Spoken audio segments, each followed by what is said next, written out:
দিদি মিষ্টি দিচ্ছে না তোমাকে? দিদি মিষ্টি দিচ্ছে না তোমাকে? দিদি একা একাই খেয়ে নিচ্ছে। বলো দে মিষ্টি, দে দিদিকে, দে একটু। লোভ লাগছে না? হ্যাঁ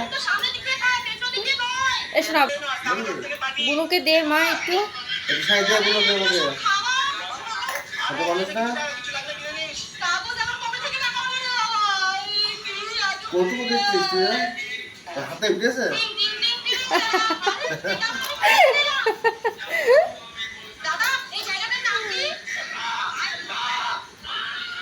দেখো ও দেখো খেয়েছে, দেখেছো? বাবা উড়েই গেল।